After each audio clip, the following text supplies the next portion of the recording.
East महायुद्ध से जुड़ी सबसे अहम खबर सामने आ रही है। इस वक्त की बड़ी खबर यह है कि मिडिल ईस्ट में महायुद्ध और ज्यादा तेज होता जा रहा है और ज्यादा धधकता जा रहा है। युद्ध पर अमेरिकी हाउस स्पीकर की तरफ से बड़ा बयान दिया गया है।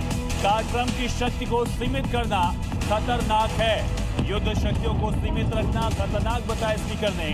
और युद्ध पर अमेरिकी हाउस स्पीकर की तरफ से बड़ा बयान। क्या इस युद्ध को और बढ़ाना चाहता है अमेरिका? बिल्कुल ऐसा ही लगता है। ट्रंप की शक्ति को सीमित करने का खतरा जो है उसका जिक्र यहां पर यूएस स्पीकर की तरफ से कहा गया।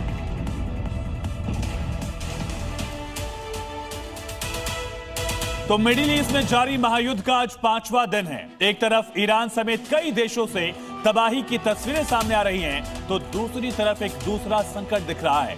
संकट का नाम है कच्चा तेल, यानी क्रूड ऑयल की कीमतें लगातार बढ़ती जा रही हैं। और अगर यही हाल रहा तो अब सवाल खड़ा हो रहा है कि युद्ध क्या तेल की कमी के साथ मंदी लेकर आएगा?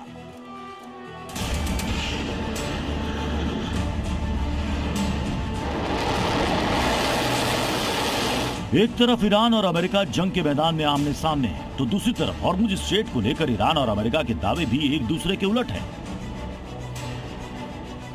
जंग के बीच ईरान की रिवॉल्यूशनरी गार्ड ने ऐलान कर दिया है कि अगर इस रास्ते से कोई भी शिप गुजरा तो वो उसे तबाह कर देगा। जबकि अमेरिका का दावा है कि दुनिया का सबसे व्यस्त तेल सप्लाई वाला समुद्री मार्ग खुला हुआ है। दोनों दावों में कितना दम है, इसकी बिल्कुल सटीक जानकारी देना उतना ही कठिन है जितना कि ये बता पाना कि जंग कब तक चलेगी। अब पिछले 5 दिनों से जारी इस महाविनाश के डायरेक्ट इंपैक्ट भी जान लीजिए। युद्ध की आग में कच्चे तेल की कीमतें अपने तेवर दिखा रही हैं। इंटरनेशनल मार्केट में कच्चे तेल का भाव $70 प्रति बैरल से बढ़कर $82 प्रति बैरल पर पहुंच चुका है। यानी 5 दिन में कच्चा तेल $12 महंगा हो चुका है। और चिंता की बात यह है कि अगर जंग जारी रही तो इसके $100 पर पहुंचने का अनुमान है।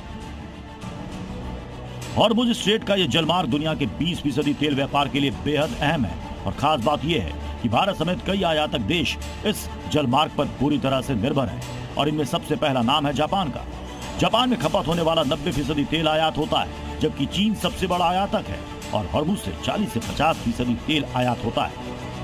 वहीं भारत 85% तेल का आयात करता है। रोजाना 2.1 मिलियन बैरल हॉर्मुज से आता है। इसके अलावा दक्षिण कोरिया का 70 से 80% तेल हॉर्मुज से ही सप्लाई होता है।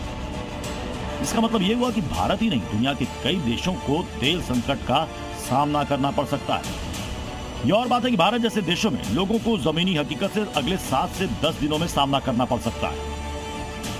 तो अभी टैंकर्स या शिपमेंट्स जो अभी ट्रांजिट में हैं, उनको अभी पोर्ट में